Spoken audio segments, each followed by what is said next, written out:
नमस्कार दोस्तों, आज की तारीख है 6 दिसंबर 2025, दिन शनिवार और आज की हिंदी तिथि है पौष माह के कृष्ण पक्ष की द्वितीया।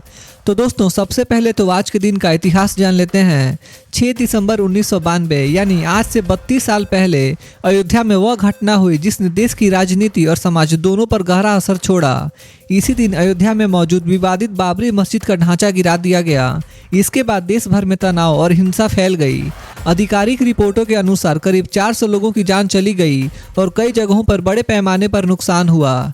यह मामला वर्षों तक अदालतों में चलता रहा और भारत की राजनीति का बड़ा मुद्दा बना रहा। आखिरकार साल 2019 में सुप्रीम कोर्ट के ऐतिहासिक फैसले ने राम मंदिर निर्माण का रास्ता साफ किया था। आज अयोध्या में भव्य राम मंदिर तैयार हो चुका है और यह स्थान भारत की आस्था और इतिहास का अनोखा प्रतीक माना जाता है। आज ही के दिन साल 1956 में भारत के संविधान निर्माता डॉक्टर भीमराव अम्बेडकर का निधन हुआ था। बाबा साहेब ने जीवन भर समाज में बराबरी, शिक्षा और न्याय की लड़ाई लड़ी। आज का दिन उन्हें सम्मान और कृतज्ञता से याद करने का दिन है। तो दोस्तों, ये था आज के दिन का इतिहास। तो चलिए अब जानते हैं आज की देश भर की सबसे बड़ी खबरें। दिल्ली में पीएम मोदी और रशियन प्रेसिडेंट पुतिन की हाई लेवल मीटिंग हुई। राष्ट्रपति भवन में पुतिन को गार्ड ऑफ ऑनर दिया गया और दोनों नेताओं ने गर्मजोशी से मुलाकात की। इस मीटिंग में डिफेंस, ट्रेड, एनर्जी और ग्लोबल इश्यूज पर डीप बातचीत हुई। मोदी ने कहा कि इंडिया रशिया रिश्ता साल दर साल और स्ट्रांग हो रहा है। ये मुलाकात ऐसे समय में हुई है जब ग्लोबल पॉलिटिक्स तेजी से बदल रही है। दोनों देशों ने मिलकर अगले कई सालों के लिए स्ट्रेटेजिक पार्टनरशिप को और मजबूत करने का सिग्नल दिया है। पीएम मोदी और पुतिन ने 2030 तक इंडिया रशिया ट्रेड को $100 अरब तक ले जाने का टारगेट सेट किया है। दोनों नेताओं ने energy, defence, fertiliser, food security और टेक्नोलॉजी में बड़े सहयोग को आगे बढ़ाने पर सहमति बनाई है। मोदी ने कहा कि इंडिया और रशिया अब सिर्फ ट्रेडिशनल ट्रेड तक सीमित नहीं रहेंगे बल्कि नए सेक्टर्स में भी काम करेंगे। पुतिन ने भी कहा कि इंडिया उनके लिए सबसे भरोसेमंद पार्टनर है। यह समझौता आने वाले सालों में इंडिया की इकोनॉमी और जॉब्स पर बड़ा पॉजिटिव असर डाल सकता है। हैदराबाद हाउस में हुई मीटिंग के बाद पीएम मोदी और पुतिन ने एक ज्वाइंट स्टेटमेंट जारी किया जिसमें दोनों देशों ने टेररिज्म के खिलाफ सख्त एक्शन लेने की बात कही। मोदी ने कहा कि टेररिज्म पूरी दुनिया के लिए बिगेस्ट खतरा है और इंडिया रशिया मिलकर इसके खिलाफ कंधे से कंधा मिलाकर खड़े रहेंगे। पुतिन ने भी भारत के सिक्योरिटी कंसर्न्स पर सपोर्ट दिया।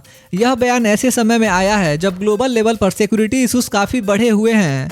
इस ज्वाइंट मैसेज से साफ है कि आने वाले समय में डिफेंस कोऑपरेशन और इंटेलिजेंस शेयरिंग और तेज होगी।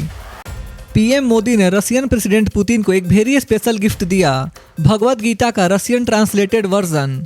यह symbolic gift India Russia cultural bonding को और स्ट्रॉन्ग बनाता है। मोदी ने कहा कि गीता भारत की नॉलेज और फिलॉसफी की पहचान है और यह गिफ्ट दोनों देशों के बीच दोस्ती को एक नया संदेश देता है। पुतिन ने इस उपहार को बेहद खास बताया है।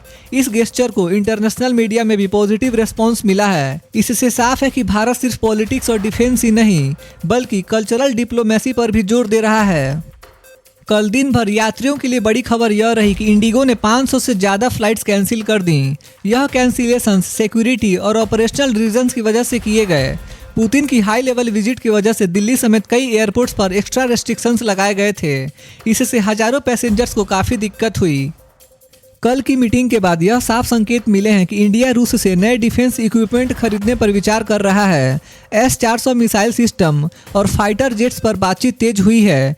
मोदी पुतिन डिस्कशन में डिफेंस मैन्युफैक्चरिंग, ज्वाइंट प्रोडक्शन और टेक्नोलॉजी ट्रांसफर पर भी पॉजिटिव बात हुई है। इंडिया की कोशिश है कि आने वाले सालों में अपनी डिफेंस कैपेसिटी को और मजबूत किया जाए। रसिया पहले से इंडिया का बिगेस्ट डिफेंस पार्टनर रहा है और इस विजिट के बाद डिफेंस कोऑपरेशन और बढ़ने वाला है। यूक्रेन कॉन्फ्लिक्ट पर पूछे गए सवाल में पीएम मोदी ने साफ कहा कि इंडिया किसी भी देश के खिलाफ नहीं है बल्कि पीस के फेवर में है। मोदी ने कहा कि युद्ध किसी समस्या का समाधान नहीं होता और बातचीत ही सबसे बड़ा रास्ता है। यह बयान ऐसे समय में आया है जब ग्लोबल पावर्स इस मुद्दे पर शार्पली डिवाइडेड हैं। पुतिन के साथ उनकी बातचीत में भी पीस और डिप्लोमेसी पर जोर दिया गया। इंडिया और रसिया कई अहम एग्रीमेंट्स पर हस्ताक्षर किए जिनका सीधा असर आम लोगों पर भी पड़ेगा। इनमें energy supply, fertiliser import, food security और लेबर कोऑपरेशन शामिल हैं। मोदी ने कहा कि ये एग्रीमेंट्स इंडिया की ज़रूरतों के लिए लॉन्ग टर्म सॉल्यूशंस तैयार करेंगे। इससे आने वाले समय में एनर्जी की कॉस्ट कम हो सकती है, फर्टिलाइजर्स की सप्लाई बेहतर होगी और एग्रीकल्चर को बड़ा फायदा मिल सकता है। दोनों देशों ने कहा कि वे ग्लोबल मार्केट के प्रेशर को कम करने के लिए मिलकर काम करेंगे। पीएम मोदी और पुतिन की मीटिंग पर अमेरिका और वेस्टर्न कंट्रीज की नजरें टिकी रहीं, लेकिन मोदी ने साफ कहा कि इंडिया अपनी फॉरेन पॉलिसी खुद तय करता है और नेशनल इंटरेस्ट उनकी फर्स्ट प्रायोरिटी है। पुतिन के साथ करीबी पार्टनरशिप दिखने पर वेस्ट ने अपनी चिंता जताई, लेकिन इंडिया ने बैलेंस बनाए रखा। मोदी ने कहा कि इंडिया किसी के दबाव में नहीं बल्कि अपने हितों और शांति के लिए डिसीजंस लेता है। संसद में central excise amendment bill pass हो गया। इस बिल के बाद टोबैको, सिगरेट और पान मसाला पर नया टैक्स लग जाएगा। सरकार ने कहा कि इससे लोगों की हेल्थ सुरक्षित होगी और स्मोकिंग कम होगी, लेकिन विपक्ष का कहना है कि इससे गरीब और छोटे दुकानदारों पर बर्डन बढ़ेगा। सरकार का मानना है कि एक्स्ट्रा रेवेन्यू हेल्थ सर्विसेज में लगाया जाएगा। लोकसभा ने एक और बड़ा बिल पास किया है, health and national security cess bill 2025। इस बिल के तहत पान मसाला बनाने वाले कंपनीज पर एक्स्ट्रा सेस लगेगा। सरकार का कहना है कि इससे मिलने वाला पैसा हेल्थ और नेशनल सिक्योरिटी प्रोजेक्ट्स में इस्तेमाल होगा। अपोजिशन ने कहा कि ये कदम इंडस्ट्री को नुकसान पहुंचा सकता है, लेकिन सरकार ने इसे देश की सेफ्टी और पब्लिक हेल्थ के लिए जरूरी बताया है। तेजस्वी यादव एक बार फिर चर्चा में हैं। बताया जा रहा है कि विधानसभा सत्र चल रहा था, लेकिन तेजस्वी यूरोप ट्रिप पर चले गए। इस पर जेडीयू और एनडीए नेताओं ने बड़ा सवाल उठाया है। उनका कहना है कि विपक्ष के नेता होने के नाते तेजस्वी की मौजूदगी जरूरी थी। तेजस्वी की गैर हाजिरी को लेकर अब सियासी गर्मी और बढ़ गई है। बिहार के मुख्यमंत्री नीतीश कुमार ने बिहार के सभी विधायकों से खास अपील की है। उन्होंने कहा कि राज्य में जो भी डेवलपमेंट हो रहा है उसमें पीएम और केंद्र सरकार का बड़ा रोल है, इसलिए एमएलएस को चाहिए कि वे पब्लिक के बीच जाकर इस काम को ओपनली हाईलाइट करें। नीतीश कुमार की यह अपील इसलिए भी महत्वपूर्ण मानी जा रही है क्योंकि सरकार चाहती है कि डेवलपमेंट को लेकर एक पॉजिटिव माहौल बनाया जाए। राजनीतिक गलियारों में इसे केंद्र राज्य रिश्तों को और मजबूत करने की कोशिश के तौर पर देखा जा रहा है। कल बिहार विधानसभा का शीतकालीन सत्र खत्म हो गया। इस सत्र में 2025-26 के लिए दूसरी अनुपूरक बजट की मंजूरी दी गई और ग्रामीण विकास विभाग से जुड़े कई प्रपोजल्स भी पास हुए। कुल 16 निवेदन और 9 याचिकाओं पर चर्चा हुई। सबसे ज़्यादा चर्चा तेजस्वी यादव की अनुपस्थिति को लेकर रही, जिसने माहौल को पूरी तरह पॉलिटिकल बना दिया।